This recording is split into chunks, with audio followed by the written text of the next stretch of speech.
And welcome to the Marx Memorial Library. About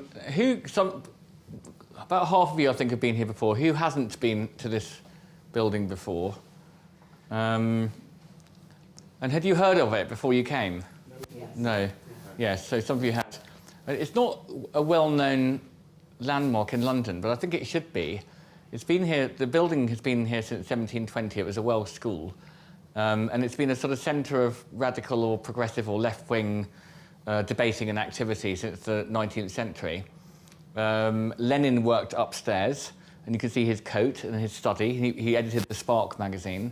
People like Kropotkin, the anarchist, came here. William Morris came and spoke here. And that banner there, the Hammersmith Socialist Society, was made by William Morris's own hand. And if anyone's read News from Nowhere by William Morris, he says, you know, he wakes up in the morning in the future, in this sort of utopia. But the night before, he leaves a meeting, and he goes back to Hammersmith on the London Underground, which he calls that stinking vapour bath of discontented humanity, in about 1880, back from a political meeting. So I like to think that the meeting was here, and he went down to Farringdon and got on the stinking vapour bath, went back down to Hammersmith, and went to his flat, and then woke up in this kind of utopian world 100 years in the future. So there's all sorts of stories associated with it, and they've got these Spanish Civil War banners upstairs. You can join it for sort of £25 a year. It's a great thing, great institution to support.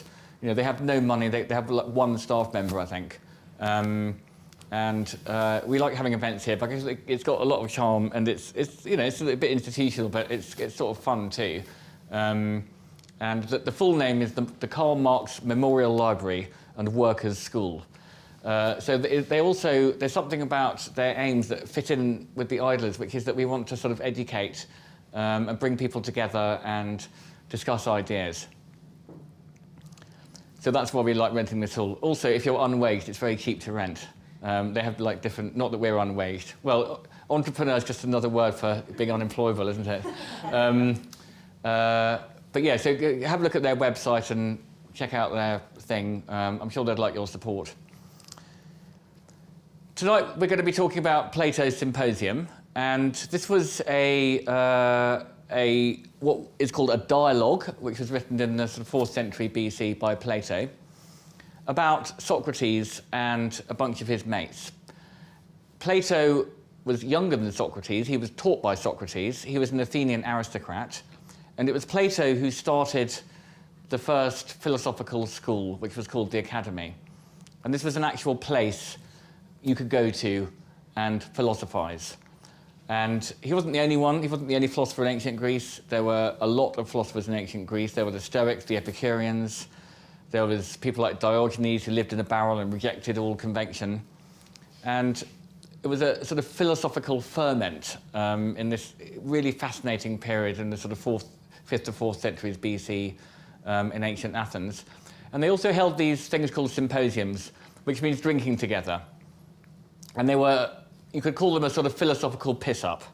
So the idea was generally men, not always, because there was, for example, there was the Bohemian sort of anarchist philosopher, Hipparchia, who was a female philosopher, and she flouted convention and went to these dinner parties. But they were generally sort of male-only affairs, like a sort of men's drinking club or something. And the men would lie around on couches, and it was what we call reclining. And there'd be entertainments, dancing girls, flute players, and drinking, prayers, libations. And then these men would sit down and have a conversation, like a sort of a guided conversation. And this was the symposium that Plato writes about, that I'm going to tell the story of this evening, became very well known. It was like a sort of legendary dinner party. Had a legendary cast of characters, all of whom are sort of fairly well-known Athenian wits and philosophers. And the dialogue starts. So Plato hadn't gone to this thing. It had happened many years before he was around, perhaps 30 or 40 years. And it's got a sort of curious literary device. It opens with a guy walking along the street. He bumps into another guy, and he says, weren't you at that famous dinner party that happened many years ago? And he said, I wasn't, but I heard about it from someone else. And so you get these kind of layers and layers. But through this sort of device, the story is told. Now, the scene is the house of an Athenian called Agathon, who's a young poet, and he's just won the poetry festival. And the Greeks had these fantastic, huge festivals in ancient Athens, 20, 30, 40,000 people in the audience, you know. So they were absolutely massive, like much bigger than Hay. And this is a living, breathing part of the culture, and you know, everyone could go to these things. And Agathon threw a party in the middle of this festival to celebrate his victory. And he invited a load of people, but word also got around kind of on the grapevine that this party was happening.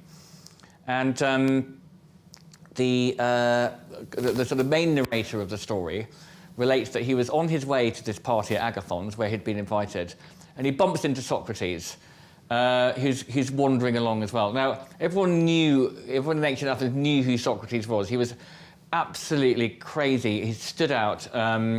He was very eccentric. He had been a sort of a war hero in early life. He had been married twice. Second time to a girl called Xanthippe, who was younger than him. We think he might have had like 2 or 3 children, all boys. And he sat around annoying people in the marketplace, and this is what he called philosophy. So he was the one who would say, you know, why do you need all this stuff? I don't need. Look at the marketplace. Look at all this stuff I don't need. He also said things like the unexamined life is not worth living, and essentially invented something called philosophy, which was the love of wisdom. Now, where does this idea of philosophy come from? It's there. It's present in this book, the Symposium, and I think that it's such an important book, and it's not hard to read. There are loads of different translations. There's actually a lovely translation by Shelley, which he wrote in the early 1800s, in about 1820, I think, because he was annoyed with all the really dry translations that were around. So there's tons of translations. There's a Penguin Classics, and it's only about 100 pages. It's a dialogue. It's a play, essentially, and I think it's such a shame that it's not studied, you know, because it's a sort of basic for everybody. It's a sort of core part of the curriculum. I only really read it about sort of 5 or 7 years ago, and I've read it a few times, and each time you read it, you find something new. So what I'm going to do this evening is just to give a sort of brief introduction for about 40 minutes or so, to give you a sort of few handles into this book, what it's about, so that with the idea that afterwards you can go away and read it yourself, but you'll have had an introduction, so it won't be quite so sort of alien. The Latin equivalent for the Symposium was the convivium, and we get the word conviviality, and it just literally means drinking together. So the idea was that you would have sort of fun and talk nonsense or talk philosophy together. Now, who was there? Socrates, Agathon, Phaedrus, Pausanias, Eryximachus, who's a sort of sententious doctor, Aristophanes, who is the famous comic playwright who wrote The Clouds and so on, which took the piss out of people like Socrates. There's also a character called Diotima, who we'll come back to. She's not at the party, but she's alluded to, and she was a high priestess. Now, a very strange feature of Greek society was that you had these sort of holy women. They lived in temples, and people went to consult them when they had a problem, and they would talk in riddles. Some people think that they inhaled some kind of strange vapors. There's also an idea that they were kind of semi-prostitutes of some kind and practiced some sort of sex magic, which I don't really quite understand. But that's who Diotima is or was. She's only mentioned in this play, in this dialogue. There's no mention of her anywhere else in any literature. Academics writing now think that she may have been based on... sorry, I guess to look up this note. I've forgotten her name. On Pericles' wife. Pericles was the governor of Athens. He was the sort of main military sort of ruler. And he had this amazing wife who must have been friends with Socrates, because he was also friends with Pericles. He advised him. And a lot of people, and she was quite an outstanding woman. So some people think that this Diotima is based on this other woman.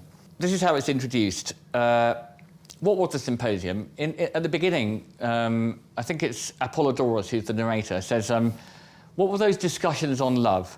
which took place at the party when Agathon, who got first prize at the festival, Socrates, Alcibiades, and others met at supper. Now, Alcibiades was a very beautiful young man, and who had been a war hero, something like David Beckham, and he was like well known for being a politician, for being a war hero, and for being incredibly handsome. Now, you've got to remember that this is a very sort of gay society.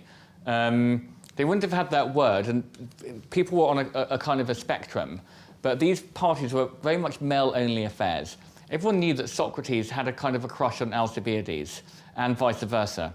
And what was very common in those days was for an older man to take a younger man under his wing, someone who he really fancied and loved. And yes, there might have been a sexual relationship. The boy was pursued by the older man. Often the parents were fine with this because the man was teaching the younger boy. This is a perfectly normal part of Greek society. And two of them here, Agathon and Aeneas, are in a long-term relationship. So that's important to recognise. There's this sort of... that homosexuality is very, very common. And also sort of what we would call bisexuality. So Socrates was married, he had children, but he also sort of clearly fancied men and would possibly sleep with them. But they would love them and maybe not sleep with them. So this is kind of the idea of where we get the Platonic love. It comes from this book. And you'll see in the discussions of love that they say love starts or can start as a sexual attraction. And as it matures, you become sort of partners. And then you move on to a sort of a higher plane. This is called something like the ladder of love, which we'll come back to. It also really shows you how this Diotima character, whoever she was, inspired Socrates actually to invent the science of philosophy, which was something new. And I mentioned in another talk, it means love of wisdom, and that means that you don't have wisdom. You're moving towards it. And Socrates was famous for being self-effacing. I don't know anything at all. I mean, I really know nothing. I'm not wise. And they said he's very wise because he knows that he's not wise. So these are the kinds of paradoxes that were around. The sophists were the men who went around teaching and charging money for their wisdom. And they were called the wise ones, the sophists, like... I would think of like Jordan Peterson as an example. Someone who, a professor, young men are paying them to help them to get on in the world, teach them law and rhetoric and this sort of thing. And they would make a lot of money. Socrates didn't charge for his philosophizing, so he separated himself from the sophists by saying, I'm a philosopher. I'm moving towards wisdom. Now, at the beginning, I'm going to quote little bits here and there, little bits that jumped out at me. They like talking about philosophy, and Apollodorus, who's narrating, and bumps into this other guy, Glauco, who's some kind of businessman, like a hedge fund guy. There were these people who sort of moved cornered markets and so on. But he says, when I talk of philosophy, or listen to other people talking about it, in addition to the improvement which I conceive there arises from such conversation, because I'm learning something, he says, I am delighted beyond measure, but whenever I hear your discussions about moneyed men and great proprietors, I mean, I read the FT and I find it thoroughly depressing reading all these stories about these sort of billionaires. Whenever I hear your discussions about moneyed men and great proprietors, I'm weighed down with grief. And I just pick that out because it's a lovely little thought. Like it's really nice to talk about philosophy. When we talk about money and rich people, it starts making us depressed. Okay, so the story is, I think it's Glaucon who's walking down the street, and Socrates says he's going to dine at Agathon's at this party, and Glaucon says, how come we're looking so smart? Because Socrates was known for wearing sandals, dressing in rags, as a kind of symbol of his kind of, like a sort of proto-St. Francis of Assisi, like I'm just going to wear simple clothes, and I've got a big beard, I'm actually quite ugly, and I have a stick, so I don't show off with my clothing because I'm poor, and that's good. But he's actually wearing sandals. And they think, why are you wearing sandals? Normally you go around barefoot. And he says, well, I'm going to approach the house of someone very beautiful, Agathon, and so it's fitting that I make an effort myself. And so that's why I've dressed up this evening. So that's the first little point about Socrates. So he will change, he's not kind of hardcore wearing rags. He can come up to the occasion. The second thing that we notice about him is that he had this habit of getting lost in contemplation. Okay, so you'd be walking along with him, you'll look around, he's not there, and he's just sort of standing, staring at something, thinking. And everyone's, oh, that's just Socrates, we'll wait for him, you know. And so this was something really common that he did. And he apparently went into these trances when he was a small boy and heard voices. So this is a sort of peculiarity, one of his many eccentricities. He could stand in the same place staring at the ground for hours and hours on end. And people went, that's just Socrates, he's engaged in very, very deep meditation, what we would call meditation. Deep contemplation, they call it. And then Socrates tarries at the door, so he doesn't even come in. So they kind of figure that the men are inside reclining on the couches. They know that he's arrived, but he's seen something and he's like thinking. He's just suddenly stopped again. And they go, okay, well, whenever he comes in. Then Socrates does come in. Agathon, the host, says, please come and sit next to me. You know, so that's the high status position on the couch next to Agathon because it's his party. And everyone wants to sit next to Agathon. Socrates then sits down next to him and says, you know, well done for winning the prize. You're a brilliant poet, a wonderful poet. I wish I was good at something. I'm terrible at everything. I'm no good on anything. Then they recline on their couches and sing hymns. And then the wine comes out, okay? And this is another important moment because they say, okay, how much wine are we going to drink tonight? Because I have a massive hangover from last night. And Aristophanes says, I was one of those also who was drowned in drink last night. The flute player is sent away, and they all decide not to drink that much because they don't want to get too pissed again, because they're still suffering from the night before. So that's their plan. So we're not going to drink too much. Another story says they just drink in small wine. They drink from small goblets. Now, this doctor, who they take the piss out of because he's quite sort of, he's sort of, as a doctor, I always feel that, you know, I think the word is sententious. And he says, okay, tonight we're going to be talking about love. That's the discussion. And we each have to, it's like a party game, we each have to give a talk about love. And Socrates says, with uncharacteristic lack of self-effacement, I know nothing on any subject but love. So he says, I know nothing about, I know nothing is a very Socratesian sort of thing to say. Oh, I don't know anything. And that's why we think he's wise. But he does say he knows something about love. So we're like, oh, I wonder what that is.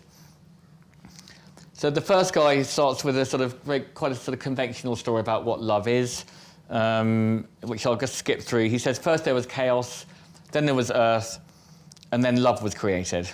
And love is the eldest of the gods. And then he goes on to say, you know, it's the eldest of the gods.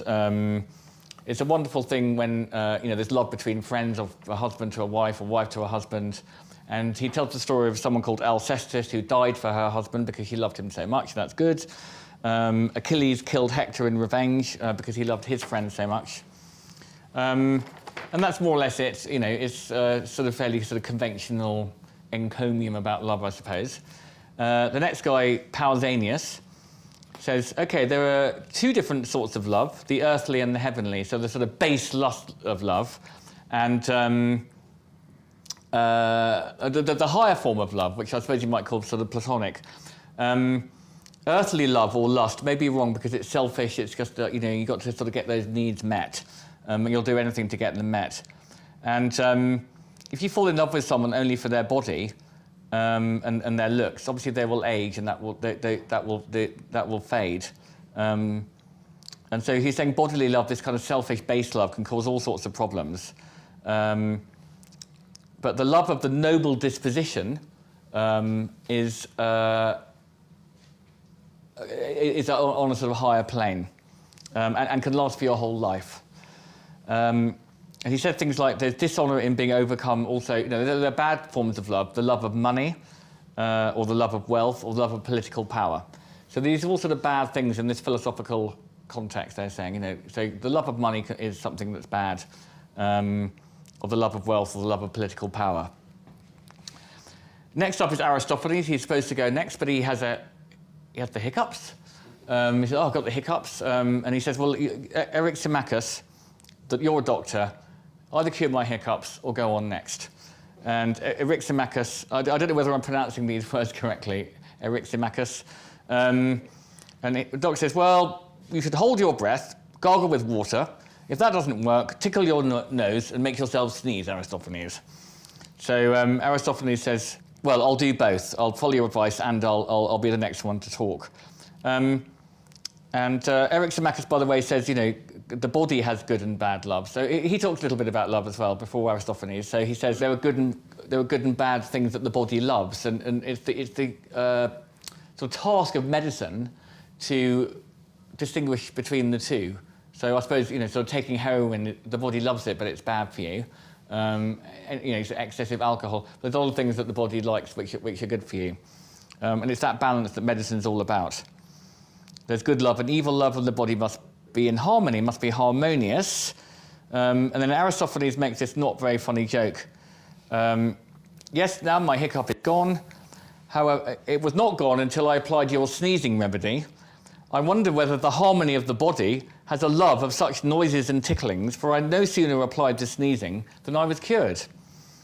So this is now Aristophanes' speech about love, and this is probably the most well-known sort of flight of fancy from the Symposium. He says, originally, way back in the mists of time, in primeval times, there were three sexes on the planet. There was man, there was woman, and there was this sort of combination hermaphrodite creature.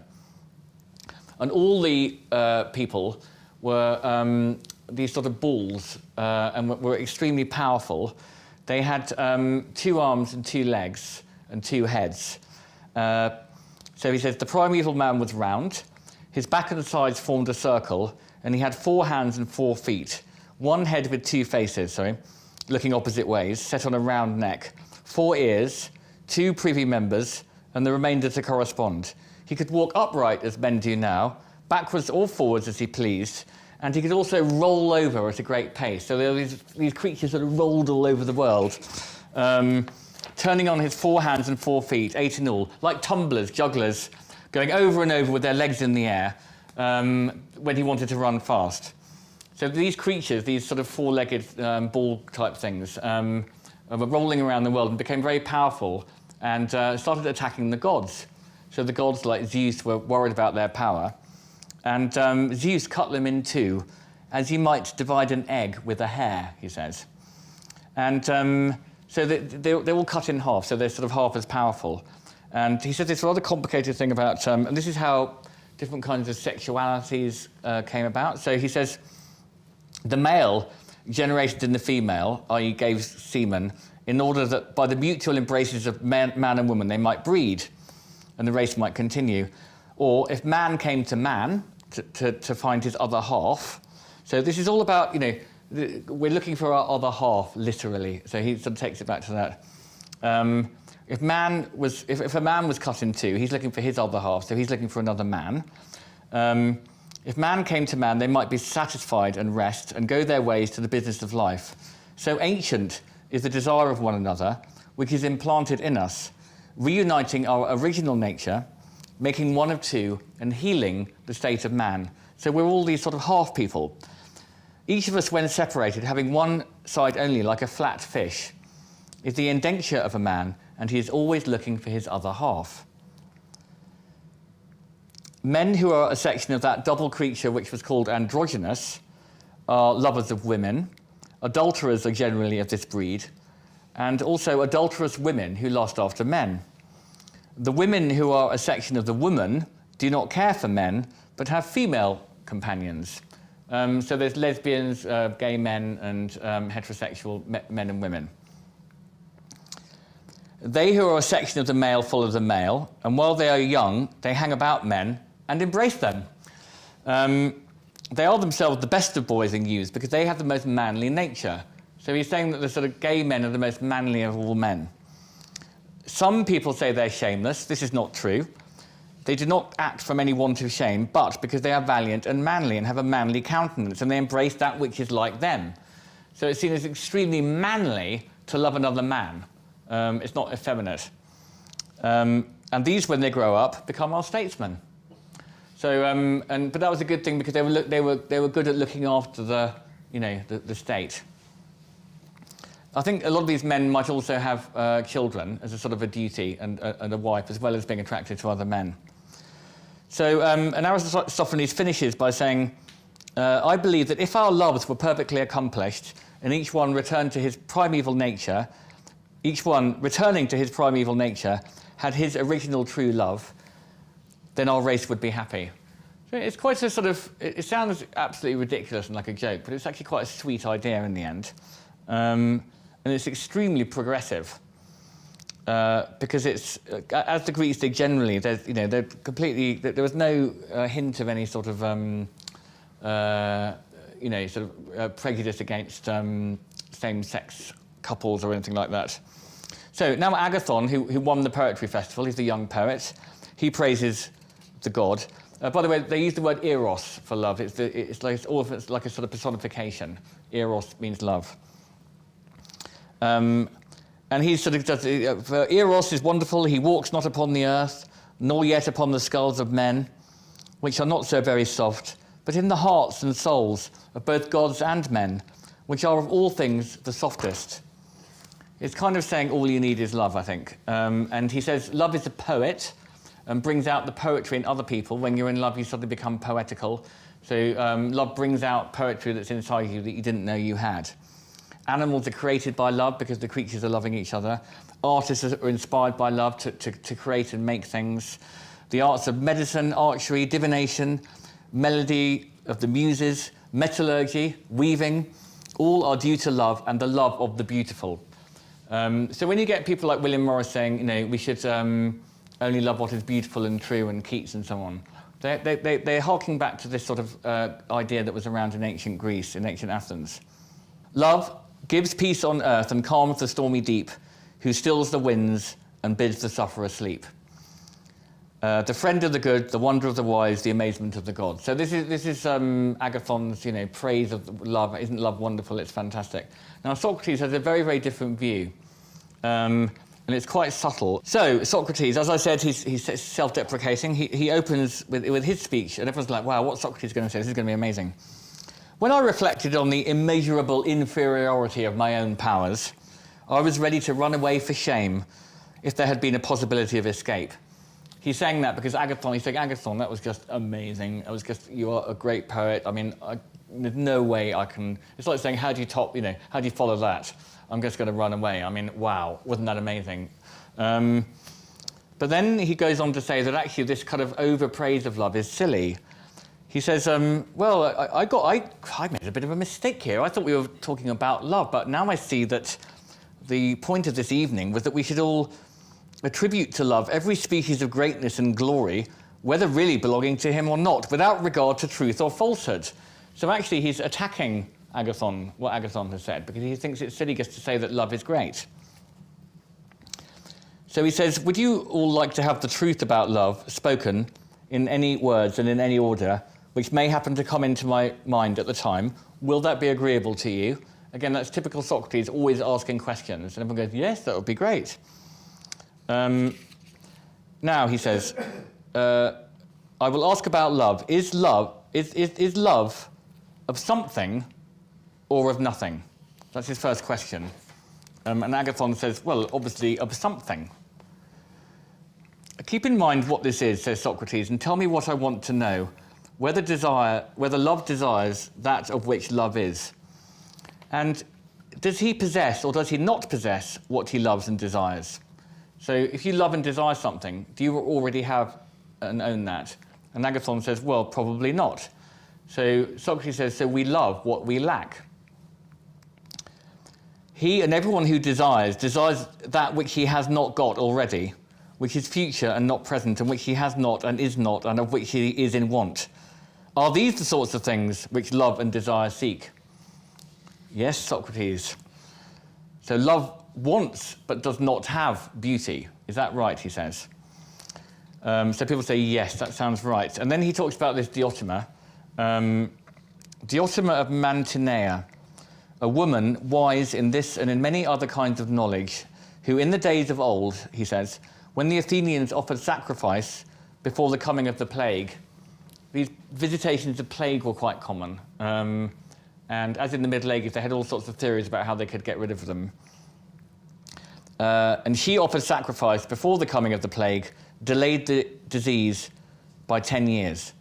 She was my instructress in the art of love. And there's possibly a double entendre there.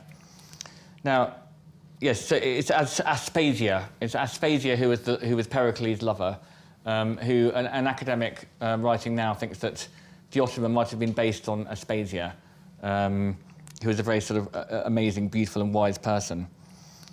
So, but he says love is actually by nature not good or bad. So it's ridiculous to say love is great. There's this strange story about love is the child of poverty and plenty.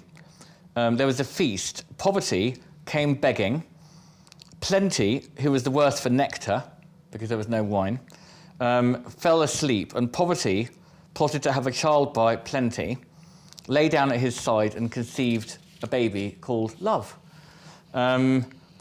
who, partly because he is naturally a lover of the beautiful, and also he was born on Aphrodite's birthday, is Aphrodite's follower. As is his parentage, so are his fortunes, okay? So just concentrate on what this means. He is always poor and anything but tender and fair, as many imagine him. He's actually rough and squalid. He has no shoes. He has no house. On the bare earth exposed, he lies under the open heaven, in the streets or at the doors of houses, taking his rest. A bit like Diogenes, actually, the philosopher who just sort of wandered around semi-naked, didn't have a home, slept in a barrel and so on. So that's like his mother, poverty. He's always in distress, wandering around.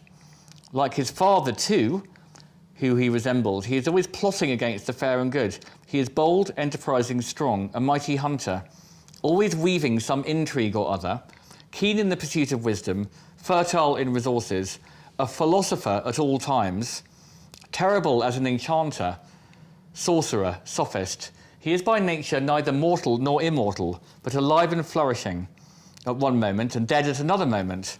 And again, alive by his father's nature. What is flowing in is always flowing out. He is never in want and never in wealth.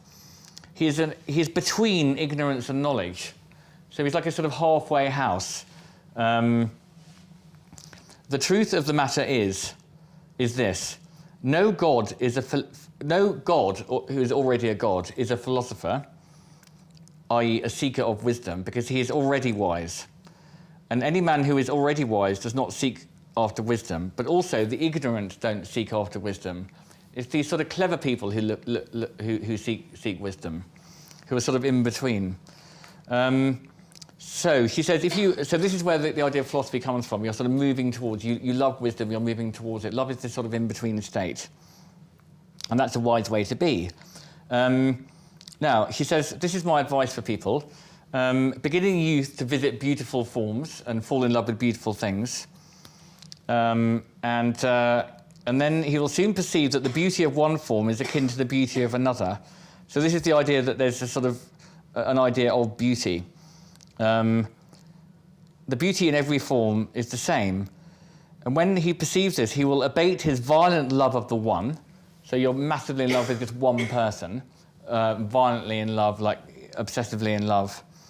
But then he will abate that and think that's something small. He'll become a lover of all beauty.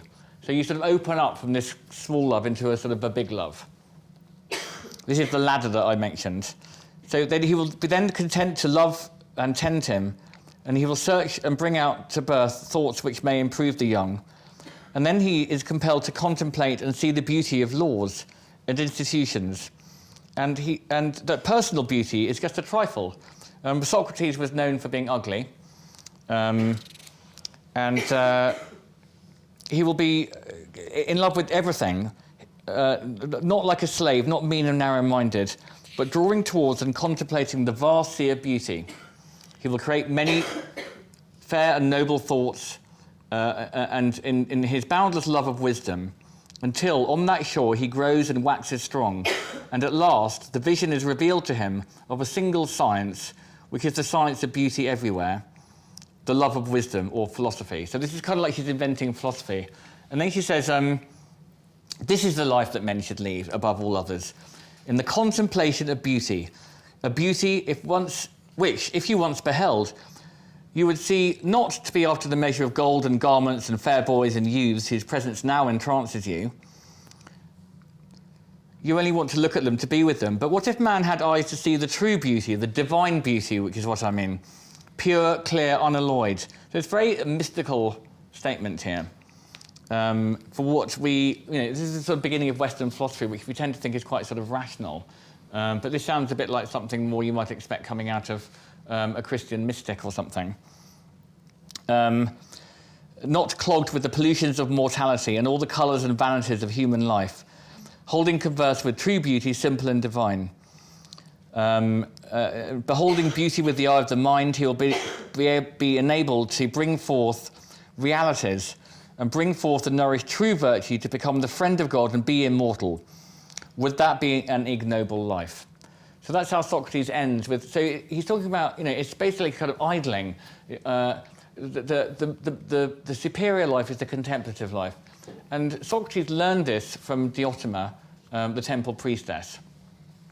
And he's passing it on to his mates at this drinking party. Then there's a big knocking at the door, and who comes in? Alcibiades, who hasn't been there before, completely pissed. He sits down next to Agathon, and then notices Socrates next to him, and becomes jealous. And then he says, Agathon, you must protect me. Since I became Socrates' admirer, I'm never allowed to speak to any other fair one, or even look at them. So Socrates is kind of jealous. If I do, Socrates goes wild with envy and jealousy, and not only abuses me, but can hardly keep his hands off me.